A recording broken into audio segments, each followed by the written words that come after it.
Monsieur le Président de la RDC, Monsieur Félix Tshisekedi, vous venez de recevoir votre homologue français pour un tête-à-tête. Est-ce qu'on peut savoir quelles sont les conclusions de ces échanges et qu'est-ce qu'on peut dire sur la relation franco-congolaise? Où est-ce que nous en sommes? Merci, Madame. Avant toute chose, je voudrais souhaiter la bienvenue au Président de la République française, le Président Emmanuel Macron. Cher Emmanuel, tu nous fais un grand plaisir de venir en ce moment à Kinshasa, capitale du pays où nous sommes victimes d'une agression injuste et barbare. C'est dans le malheur, dit-on, qu'on reconnaît les amis. Et le président Macron est là pour ça. Les relations entre la République démocratique du Congo et la République française sont au beau fixe. Et après la discussion que nous avons eue, le président Macron et moi, je peux dire que nous avons tracé les pistes d'une coopération encore plus importante. Vous savez que le président Macron a dernièrement esquissé les grandes lignes de sa nouvelle vision de la politique française en Afrique.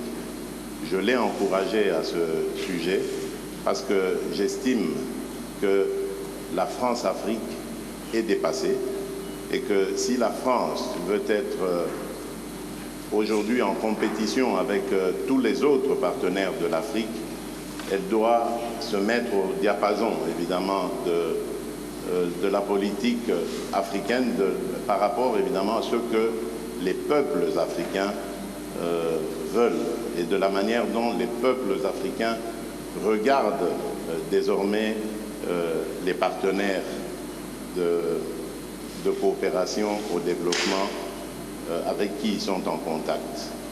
Je me suis réjoui d'apprendre de la part du président français que cette approche est aussi la sienne et que je lui laisserai évidemment le soin de préciser cela et que, moi j'allais dire, cela va dans le sens évidemment des intérêts de l'Afrique. Pour ce qui est de ce que j'ai évoqué en entrée en matière, c'est-à-dire cette agression injuste et barbare, comme vous le savez, il y a eu un mini-sommet à Addis Abeba récemment, au cours duquel nous avons désigné le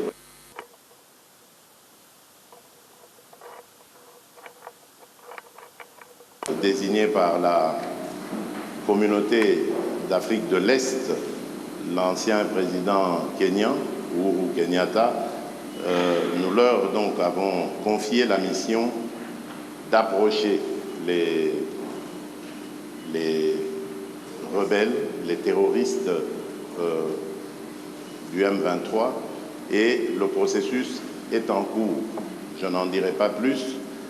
De mon côté, j'ai reçu des émissaires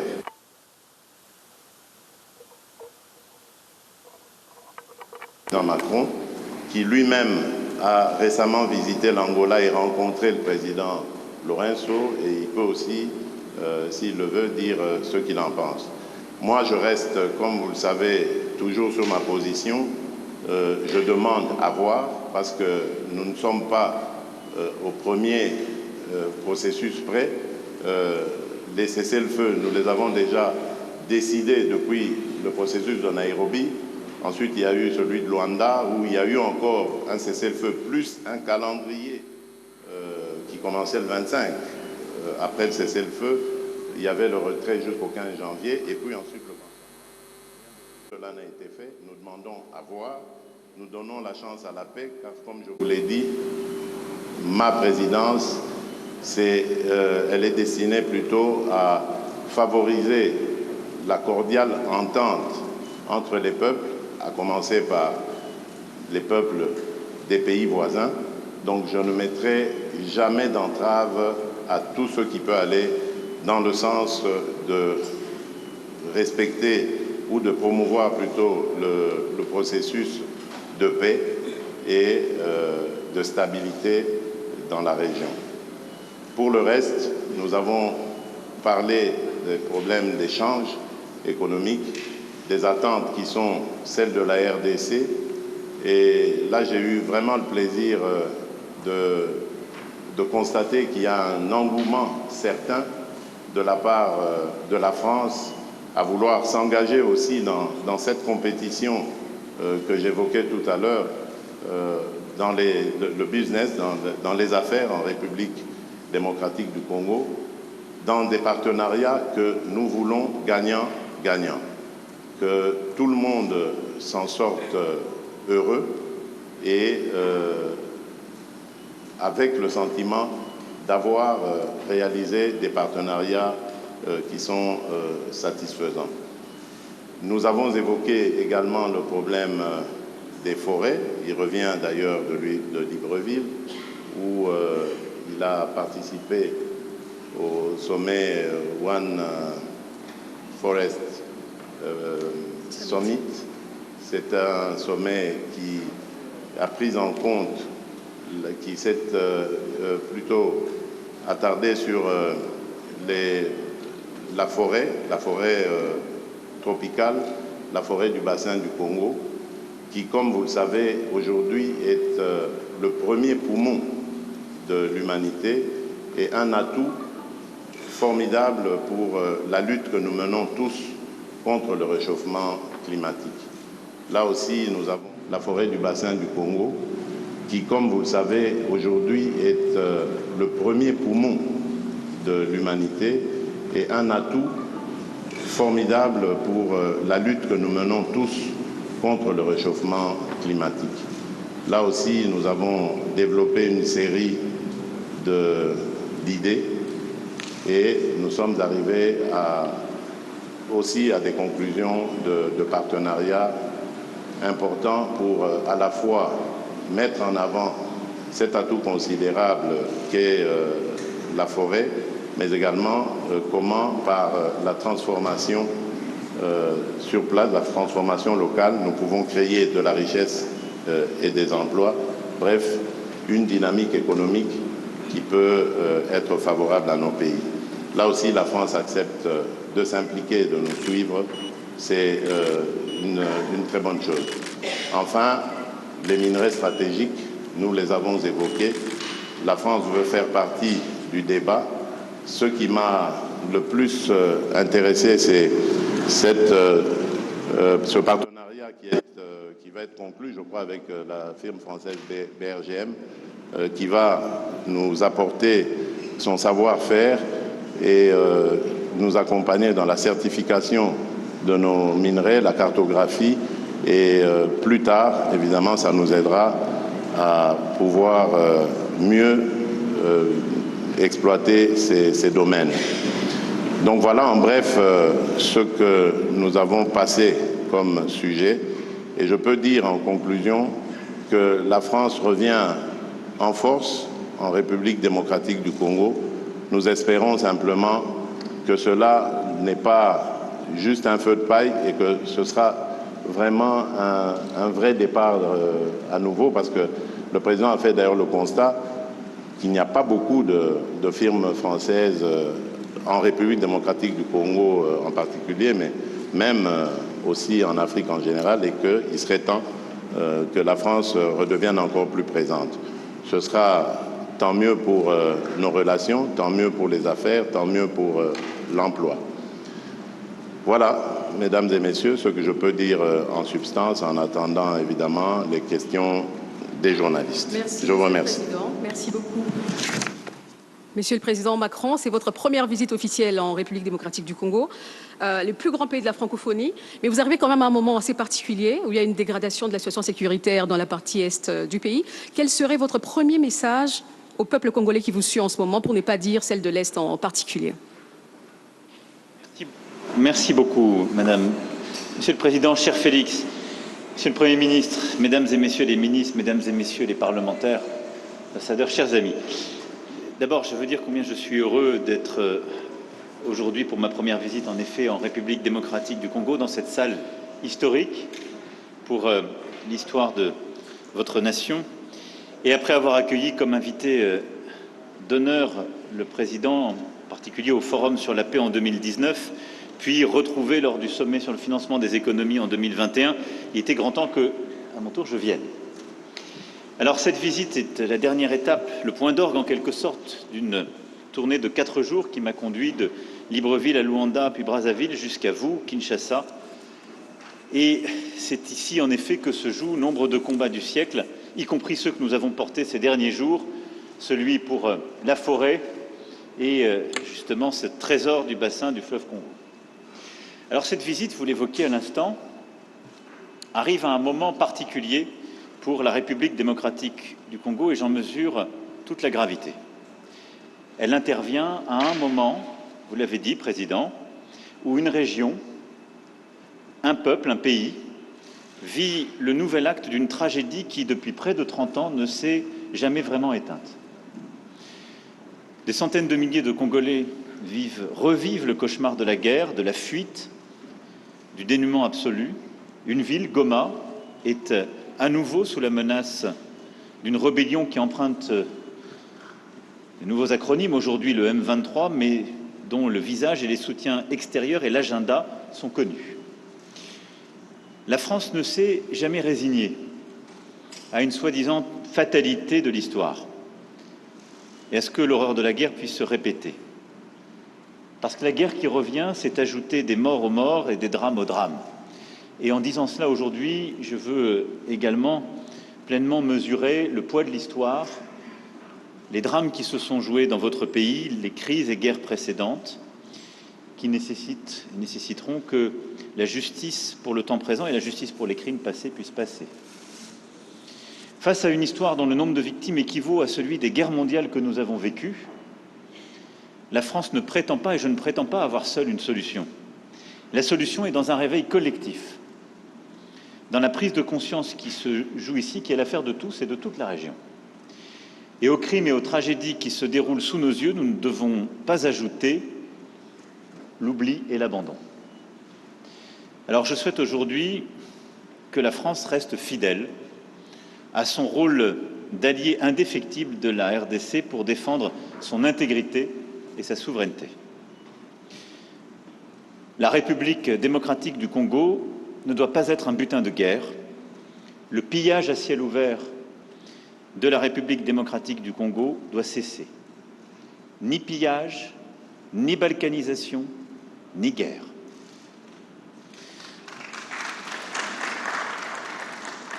C'est le sens même de ma présence aujourd'hui, dire à tous qu'il ne peut d'ailleurs y avoir 2 poids 2 mesures entre la tragédie qui se joue en Ukraine, sur le territoire européen, et celle qui se joue sur le sol africain.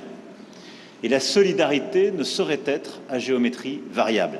Et à cet égard, je veux vous saluer, Monsieur le Président, pour la clarté de vos expressions et de vos votes à l'Assemblée générale des Nations unies quand il s'est agi de condamner l'agression russe et de défendre le droit international. Vous méritez la même clarté. Nous avons, au cours des derniers jours, écouté des acteurs humanitaires congolais et internationaux engagés sur le terrain. C'est la première réponse de court terme. Nous avons entendu leur alarme face au dramatique manque de moyens qui se profilent sur le terrain et les situations extrêmes qui sont à nouveau vécues par nombre de vos compatriotes. C'est pour cette raison que la France sera le premier État à répondre à l'initiative de l'Union européenne, annoncée ce matin même, de mettre en place un pont aérien humanitaire à destination de Goma.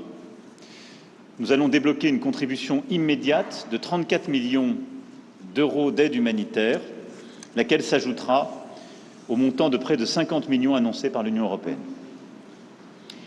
Nous nous tenons également à la disposition de l'Union européenne pour fournir des moyens de transport, civils ou militaires, et pour procéder à leur acheminement.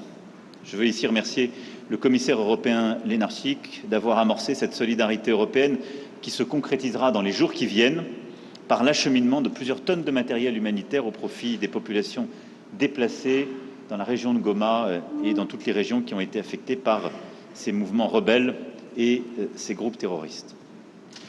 Le rôle de la France, c'est aussi de tout faire pour qu'il y ait un chemin vers la paix. Pour cela, chacun doit être à la hauteur de ses responsabilités. J'ai parlé il y a quelques instants au secrétaire général des Nations Unies, Antonio Guterres, qui est engagé pour faire jouer aux Nations Unies leur rôle indispensable, et je l'en remercie. Et donc ensemble, nous devons travailler, Union européenne, Union africaine, organisations sous-régionales, pays de la région et Nations Unies, à ce qu'on chacun donc apporte sa contribution pour enfin imposer la désescalade et la paix. À cet égard, je veux ici dire tout notre soutien au processus de Luanda et de Nairobi. Et suite à la dernière réunion qui s'est tenue en marge du sommet de l'Union africaine à Addis Abeba, notre soutien à la médiation que vous avez confiée. J'étais hier avec le président Lourenço, nous avons eu un très long échange sur le sujet et le plan qui est aujourd'hui sur la table, qui a été agréé par tous, qui est en train d'être mis en œuvre, j'en suis convaincu, est le bon, à condition évidemment qu'à chaque étape il soit respecté et que le chronogramme qui a été décidé à partir du 28 février soit dûment respecté. Cessez-le-feu sur le terrain, mécanisme de vérification sous supervision angolaise, cantonnement du M23 sur votre sol, processus de désengagement, désarmement et réinsertion, déploiement de forces régionales. Et je veux ici remercier les Kenyans, j'espère que les autres rejoindront, et je veux ici dire que nous serons évidemment mobilisés pour aider au financement et désescalade dans un premier temps, retour à une paix durable ensuite. Tout ça est ce qui nous a longtemps manqué, mais tout ça dépend évidemment des pressions politiques, diplomatiques, économiques, pour que cela soit respecté. À cet égard, la discussion que j'ai eue avec le président, la discussion que nous avons eue avec le président Lourenço, la discussion que j'ai eue ce matin avec le président, cher Félix, et l'échange que j'ai pu avoir avec le président Kagame m'a démontré une chose: tous m'ont apporté un soutien clair au cessez-le-feu pour mardi prochain, qui est prévu dans le chronogramme, sur lequel se sont engagés aussi les représentants du M23 qui sont allés voir le président Lourenço. Nous verrons maintenant si chacun respecte la parole donnée. Mais si je dois retenir un seul motif d'optimisme, c'est que tous mes interlocuteurs adhèrent à ce plan porté par l'Angola, le Kenya, le Burundi, et je salue, cher Félix, le courage qui est le vôtre de donner une chance à ce plan et à la paix, avec une exigence légitime, c'est que tous ceux qui s'y engagent respectent la parole donnée, les rendez-vous, les dates et l'effectivité des choix pris et des promesses tenues. Il nous revient d'être collectivement à vos côtés pour faire la démonstration que ce choix est le bon. Ceux qui s'en éloigneront auront une responsabilité écrasante et s'exposeront à la sanction de l'histoire. Et dans une région où la France a su regarder en face son propre passé, nous savons combien ce poids de la sanction de l'histoire peut être accablant. Je le disais en ouverture de mon propos, cette visite en un moment de gravité est aussi une visite d'amitié, d'espoir, et le président l'a évoqué à l'instant. Et c'est un espoir légitime parce que vous êtes un grand pays et nos deux pays ont en quelque sorte en commun aussi de voir grand. Et pour transposer un mot célèbre du général de Gaulle, le Congo ne peut être le Congo sans la grandeur. Et donc, aucun pays d'Afrique n'est plus doté que le vôtre de richesses de toutes sortes et une capacité à saisir un destin d'exception. C'est pourquoi nous souhaitons bâtir un partenariat nouveau sur plusieurs axes. D'abord, vous aider à la pleine souveraineté sur le plan sécuritaire et militaire. Nous sommes déjà les premiers partenaires en termes de formation militaire de la RDC.